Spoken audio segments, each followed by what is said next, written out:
Stranger things ఉన్న web సిరీస్లో one of the top series ఇదే. ఎంతమందికి ఇది రియల్ ఈవెంట్స్ని బేస్ చేసుకుని సిరీస్గా తీశారని తెలుసు? అవును, నిజమే. మౌంటెక్ ప్రాజెక్ట్ 1950s అండ్ 1960sలో స్టార్ట్ అయింది దీని థియరీ మొత్తం. అప్పట్లో యూఎస్ గవర్నమెంట్ వాళ్ళు వేరియస్ లొకేషన్స్లో ల్యాబ్స్ని పెట్టి రీసెర్చెస్ చేసేవారంట. Like time travel, teleportation, extra terrestrial life, ఇంకా మైండ్ కంట్రోల్. అందుకు పిల్లల్ని ఈ ఎక్స్పెరిమెంట్స్కి వాడుకునేవారిని అప్పట్లో ఏంటి, ఎప్పటికి కూడా పెద్ద రూమరే నడుస్తుంది. దాన్ని మన డఫర్ బ్రదర్స్ ఎక్స్ట్రా స్పెషల్ ఇంగ్రీడియంట్స్ని యాడ్ చేసి స్ట్రేంజర్ థింగ్స్ అనే సిరీస్ని ప్రజెంట్ చేశారు. ఈ సిరీస్ ఎంత పాపులర్ అయిందంటే పిల్లల నుంచి పెద్దల వరకు స్ట్రేంజర్ థింగ్స్ సిరీస్లో ఉండే సీన్స్ అండ్ ఆ క్యారెక్టర్స్ గురించి ఎప్పుడు అడిగినా చెప్పేలా ఉన్నారు. అంతలా లీన్ అయ్యారు మన audience. Stranger things story beginning గురించి నేను పెద్దగా చెప్పట్లేదు అనుకుంటా. ఐ థింక్ ఆల్మోస్ట్ అందరూ కవర్ చేసి ఉంటారు ఈ సిరీస్ని. ఇంకా ఎవరైనా చూడని వాళ్ళు ఉంటే నో ప్రాబ్లం, ఇప్పుడు కూడా నిదానంగా మీరు ఫ్రీగా ఉన్నప్పుడే చూసేయండి. మంచి టైంపాస్ అవుతుంది, పిక్చర్ థ్రిల్కి ఫీల్ అవుతారు. సీజన్ 4 వరకు చూసిన వాళ్ళకి ఫ్లాష్ బ్యాక్ అంతా వన్స్ రీక్యాప్ చేస్తారు.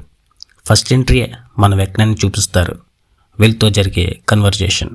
ఆ నెక్స్ట్ 1 by 1 క్యారెక్టర్స్ని ఎంట్రీ ఉంటుంది. బట్ స్పెషల్ క్యారెక్టర్స్కి మంచి ఎంట్రీ ఇచ్చారు మన మేకర్స్. అప్సైడ్ డౌన్లో ఉండే డెమోగార్గన్స్ టార్గెట్ చేసిన పిల్లల్ని ఎత్తుకెళ్తూ ఉంటారు.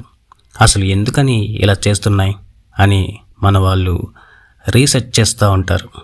దానికి ముందే జిమ్ హాపర్ని ఆ అప్సైడ్ డౌన్లోకి వెక్నాన్ని కనుక్కోవడానికి పంపుతారు. ఆ తర్వాత హాలీ వీలర్ మిస్ అవ్వడం వల్ల ఎల్ కూడా హాపర్తో జాయిన్ అవుతుంది. అక్కడికి వెళ్ళాక వాళ్ళకి బుర్రపాడవుతుంది, ఎందుకంటే అప్సైడ్ డౌన్లో కూడా ల్యాబ్లో కొన్ని షాకింగ్ థింగ్స్కి దిమ్మ తిరుగుతుంది. సీజన్ 2లో కనిపించే ఒక కీ రోల్ ఈ సీజన్ 5లో మెయిన్ రోల్గా దర్శనమిస్తుంది. ఓవరాల్గా ఈ సిరీస్ని ఒక హాలీవుడ్ మూవీకి ఏమాత్రం తగ్గకుండా 4 hours డ్యూరేషన్లో వాల్యూమ్ 1ని ఎండ్ చేశారు. సీజన్ 5 ఎలా ఉందంటే స్టోరీలో ఉండే క్యారెక్టర్సే కాదు, మనం కూడా వాళ్ళతో పాటు ఏదో డిస్కవర్ చేస్తున్నాం అనే ఫీలింగ్ మనకి కలుగుతుంది.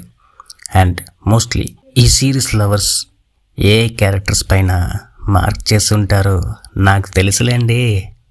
11 స్టీవ్ అండ్ నాన్సీయా, లేక మ్యాక్స్ కోసమా? మీకు ఏ క్యారెక్టర్ అంటే ఎక్కువగా ఇష్టమో కింద కామెంట్ చేయండి. మ్యాక్స్ ఫీల్డ్ లవర్స్ కోసం అయితే కన్ఫర్మ్గా ఒక ఇంట్రెస్టింగ్ సీన్ అయితే ఉంది. నేను చెప్పను, మీరు చూసి ఎంజాయ్ చేయండి. అండ్ సీజన్ 1 to 4 కన్నా సీజన్ 5 మనల్ని పరుగులు పెట్టేస్తుంది. నెక్స్ట్ ఏంటి అని. క్యారెక్టర్స్ 1 by 1 అపీరియన్స్ బాగుంది. స్టీవ్ అండ్ జొనాథన్ మధ్య జరిగే కన్వర్జేషన్స్ ఫన్నీగా ఉంటాయి. బేసిక్గా మన కుర్రోళ్ళకి ఆ సీన్స్ తెగ నచ్చుతాయి. అయితే ఇక్కడ 2 సర్ప్రైజింగ్ థింగ్స్ ఉంటాయి.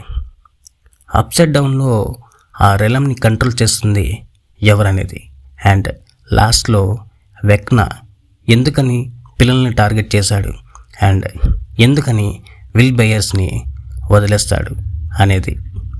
ఇంకా సీజన్ 5 చూడని వాళ్ళకి, చూసిన వాళ్ళకి సస్పెన్స్తో టు బి కంటిన్యూడ్ అని వాల్యూమ్ 1 కంప్లీట్ చేశారు.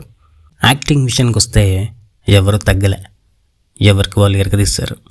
ఈ సిరీస్లో స్టార్ యాక్టర్స్ ఉన్నారు. లైక్ వినోనా రైడర్, ఈమె మన Johnny Depp ex wife, Hollywood star heroine ఈమె.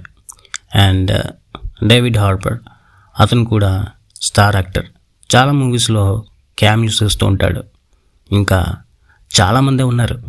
బట్ మన డఫర్ బ్రదర్స్ కేవలం పిల్లలతో ఈ సిరీస్ని మొత్తం నడిపించేశారు. And mark my words, Millie Bobby Brown, ఒక జూలీ రాబర్ట్స్ అండ్ ఒక ఏంజెలినా జోలీలా పీక్స్కి వెళ్తుంది. అండ్ నా క్రష్ సాడిసిక్ కూడా almost. Volume 1 completed. Remaining volumes కోసం ఈగర్గా వెయిటింగ్ ఇక్కడ.